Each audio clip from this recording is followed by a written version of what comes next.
Afternoon. I'm gonna show you how to do a couple of things here in a helicopter today. This is gonna be a redux of my tutorials that I've performed before.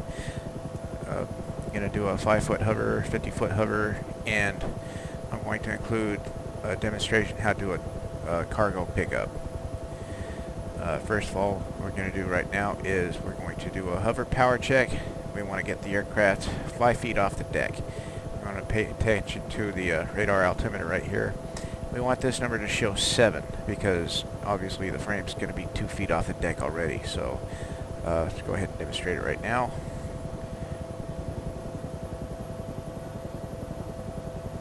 And be very careful with your controls just to make sure you don't over exaggerate every movement you make here.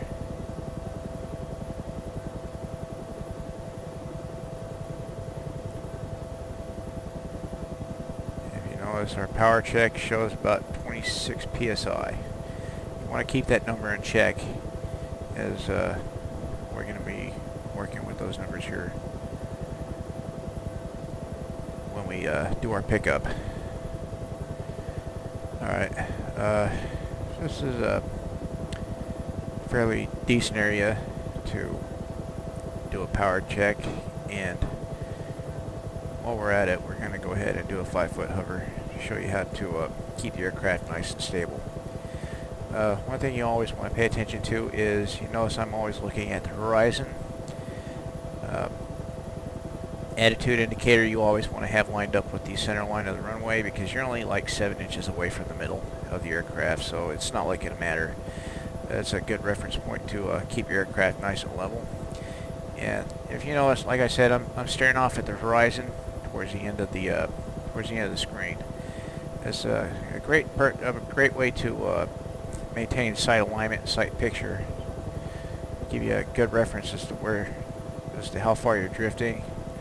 And go ahead and look at the ground. I'm going to show you exactly what I'm talking about. You can't keep a decent drift just by staring at a point that's behind the nose of your aircraft. You see how I got a lot of excessive drift here? That's unacceptable. In the real world, you'd probably be doing that, but most pilots just look off in the horizon and keep the aircraft nice and stable like that. This works in all manner of functions too. You can do this at 50 feet, you can do this at 5 feet, you can do this at 100 feet. As long as you have a good reference point, you can keep this aircraft nice and stable. I might go ahead and bring it up to 50 feet to demonstrate this. Techniques here are going to be a little bit different, but not that much different. If we get up to a stable hover at this altitude, you want to increase your PSI to about roughly 5 or 10 PSI, depending on how much fuel you have in this aircraft. Go ahead and level it off right here. You know, so it didn't take us a whole lot of effort to get up here. See, nice and stable. Still looking off at the horizon. Still kind of coming down here a little bit. Kind of level it off a little bit more. Nice and stable. Not going to go anywhere. I'm going to show you how to do a 360-degree turn using nothing but left pedal. And we're not going to move more than 10 feet away from our starting position, hopefully. There's no wind set up on this map that I know of. I don't see any smokestacks around here. I can't really judge. But I'm just going to go ahead, since I'm not really drifting all that much, I'm just going to assume there ain't no wind. So go ahead and do this right now.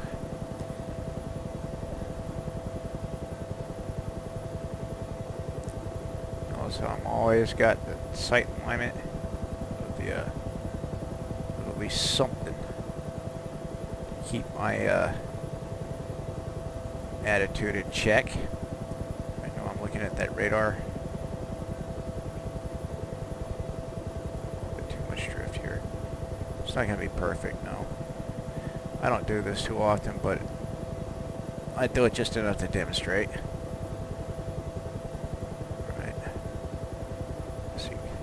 Creeping up in altitude here.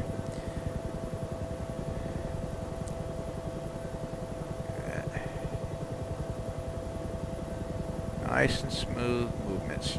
You want to keep your movements as smooth as possible in this helicopter, unless you want it to get away from you.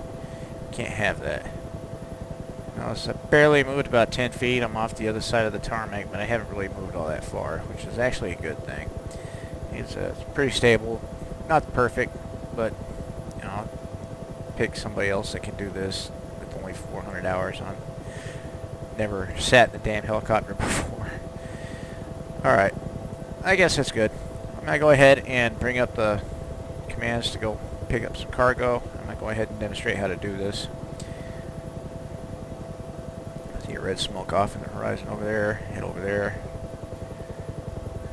I have a cargo camera mounted to my joystick here, so let's just go ahead and click it on right now just to show you what it looks like. Go ahead and kill it so I can get over there. Secret to do this is you want to maintain between 10-15 feet off the deck, and you want to trim your helicopter to where it's nice and stable in a hover. You want to keep it in ground effects, but not. Hard to explain, I guess. Anyways, you want it stable.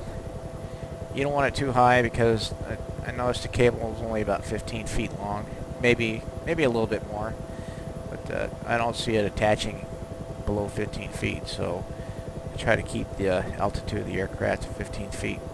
You notice I am taking my time getting over to the cargo. You don't want to just fly on over there. You want to make sure that you're nice and stable.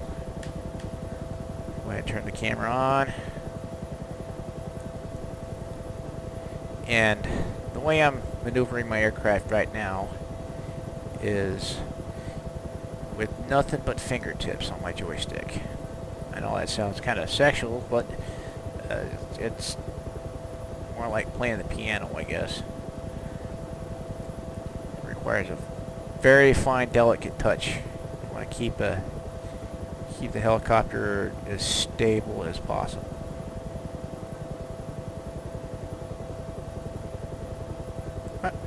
We're at 18 feet. It works.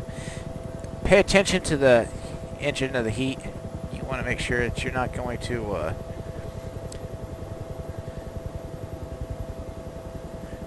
frag the engine out by inducing a fire. So you want to keep your PSI hit as low as possible, but you also want to make sure you get enough altitudes where your cargo is not going to be dragging on the ground. As soon as you get a little bit of momentum going on here, you want to back down on your PSI so you don't overheat your engine. You keep the exhaust down to just about in the green, where it's actually manageable. Don't fly too fast, and don't fly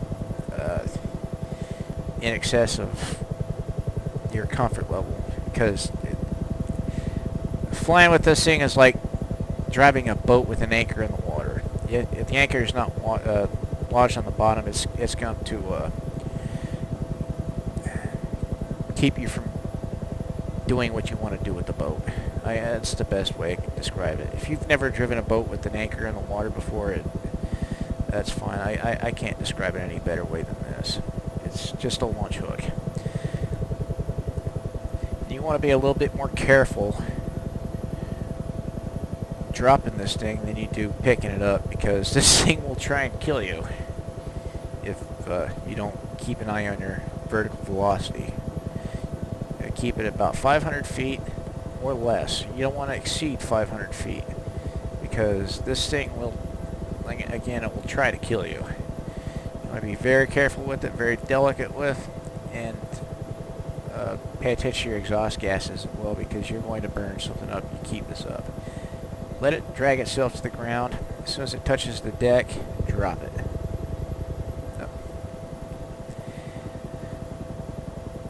I couldn't have really asked for a better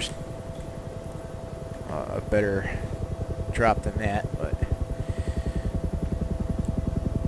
actually I could have. I've done better, but for a quick tutorial like this, that's probably one of the better things to do. Just something nice and easy. Again, you want to make your approach over to the cargo as slow as possible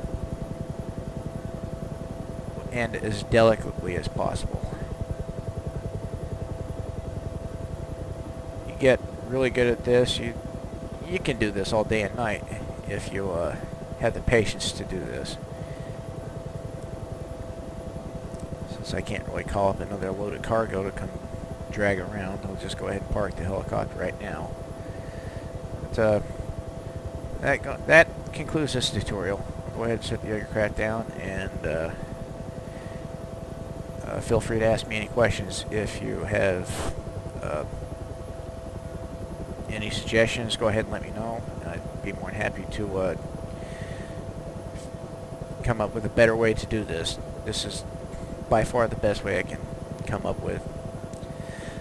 Anyways, safe flight.